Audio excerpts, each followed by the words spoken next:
पाहत आहोत जनकार्य न्यूज, जनतेच्या न्याय हक्कासाठी लढणारं एकमेव news channel Janakarya news. Shri दत्तची निवडणूक बिनविरोध व्हावी, सभासदांनी व्यक्त केल्या तीव्र भावना। गणपतराव पाटील यांनी स्पष्ट केली विस्तारीकरणामागील भूमिका। श्री दत्त साखर कारखान्याच्या पंचवार्षिक निवडणुकीच्या निमित्ताने सत्तारूढ श्री दत्त शेतकरी विकास पॅनलच्या वतीने आज राजापूर महादेव मंदिर, राजापूरवाडी, लक्ष्मी मंदिर, खिद्रापूर, जैन सांस्कृतिक हॉल, सैनिक टाकळी, बाळासो पाटलांच्या घरी, जुने दानवाड, ब्रह्मनाथ मंदिर, नवे दानवाड, हनुमान मंदिर, टाकळीवाडी, बाबासो वनकोरे यांच्या घरी तर दत्तवाड येथील दत्त मंदिरामध्ये संवाद सभा घेऊन आपली भूमिका स्पष्ट केली। सर्व गावच्या सभासदांनी श्री दत्तची निवडणूक बिनविरोध व्हावी अशा तीव्र भावना व्यक्त केल्या। श्री दत्त कारखान्याच्या कार्यक्षेत्रातील 118 गावांमधील 30,000च्या वर शेतकरी कारखान्याचे सभासद आहेत। या सभासद शेतकऱ्यांच्या गाठीभेटी घेत त्यांच्याशी संवाद साधत चेअरमन उद्यान पंडित गणपतराव पाटील यांनी अर्ज भरण्यापूर्वीच संवाद दौऱ्याच्या माध्यमातून प्रचाराचा धडाका लावला आहे। या प्रचार संवाद दौऱ्यात शेतकरीही उत्स्फूर्त प्रतिसाद देऊन पाठिंबा व्यक्त करीत आहेत। गणपतराव पाटील यावेळी म्हणाले, दत्त कारखाना परिसरामध्ये क्षारपड मुक्तीचे काम मोठ्या प्रमाणावर झाले आहे। आगामी काळात या शेतजमिनीमधून ऊस उत्पादन वाढणार आहे। याचा विचार करून कारखान्याच्या माध्यमातून जास्तीत जास्त ऊसाचे गाळप व्हावे, कार्यक्षेत्रातील ऊस बाहेर जाऊ नये आणि गाळप कमी वेळेत व्हावे हा उद्देश ठेवून विस्तारीकरण केले आहे। यामध्ये वैयक्तिक अथवा संचालक मंडळाचा कोणताही स्वार्थ नाही। संचालक मंडळ स्वच्छ, पारदर्शी आणि विश्वासाला पात्र राहण्यासारखेच काम करीत आहे। कारखान्याच्या वतीने पाणी, माती आणि पाणी परीक्षण मोफत करून शेतकऱ्याचे कोट्यावधी रुपये वाचवले जात आहेत। शेतकऱ्यांच्या बांधावर मशिनरीच्या माध्यमातून माती, पाणी परीक्षणाच्या अद्ययावत यंत्रणेचा आणि विविध योजनांचा शेतकऱ्यांनी लाभ घ्यावा आणि सर्वांगाने विचार करून सत्तारूढ गटाला पाठबळ द्यावे असे आवाहनही त्यांनी केले।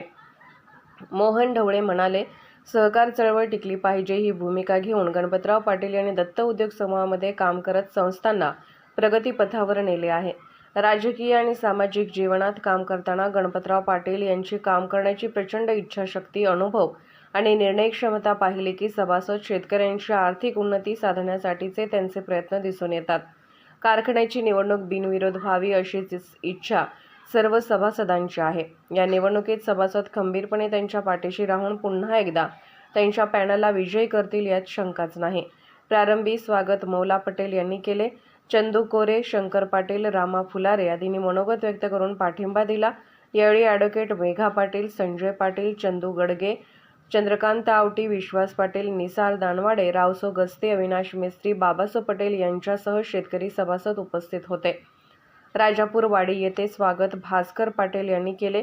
सरपंच रावसो कोळी, डॉक्टर संदीप कोळी यांनी आपले मत मांडले। वाल्मिकी कोळी, मुनीर दानवाडे, मीनाथ जमादार, विजय एकसंबे, अण्णापा दुधाळे, आपगोंडा पाटील, उस्मान दानवाडे, अनिल कोळी, सुरेश पाटील, प्रदीप कोळी आदीसह शेतकरी उपस्थित होते। खिद्रापुरी येथे आप्पासाहेब कुरुंदवाडे यांच्या अध्यक्षतेखाली सभा झाली। रमेश खोत, राजेंद्र प्रधान, डॉक्टर जिनेंद्र कागवाडे यांनी मनोगत व्यक्त केले। संचालक रघुनाथ पाटील, भैयासाहेब पाटील, रावसो पाटील, नाईक, विजय सूर्यवंशी, ॲडव्होकेट प्रमोद पाटील, महेंद्र बागे, सुरेश गोदडे, गजानन करे, अण्णासो पाटील आदी उपस्थित होते। मियाखान मोकाशी यांनी आभार मानले। सैनिक टाकळी येथे उमेशचंद्र पाटील, हरिश्चंद्र पाटील, संभाजी गोते आदींनी निवडणूक होऊ नये अशी भूमिका मांडली। तसेच सत्तारूढ गटाला पाठिंबा दर्शवला।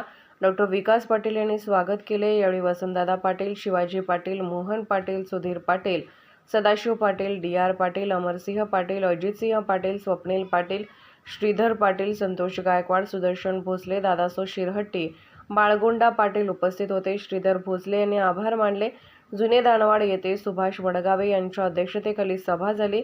Doctor Abasaheb Karole, Raghunath Kamble, A B. पाटील, बाबगोंडा पाटील यांनी विरोध करून कारखान्याच्या प्रगतीला कोणी खीळ घालण्याचा प्रयत्न करू नये असे विचार मांडले। आप्पासो पाटील, आलगोंडा पाटील, अण्णासो पाटील, नांगरे, कलगोंडा पाटील, शिरढोणे, भरमा गुरव, बाबूराव चिंचवाडे, अण्णासो चौगले, रामगोंडा पाटील, महेंद्र बागे, रावसाहेब मलिकवाडे आदी उपस्थित होते। जनकार्य न्यूजला लाईक करा, शेअर करा आणि सबस्क्राईब करा।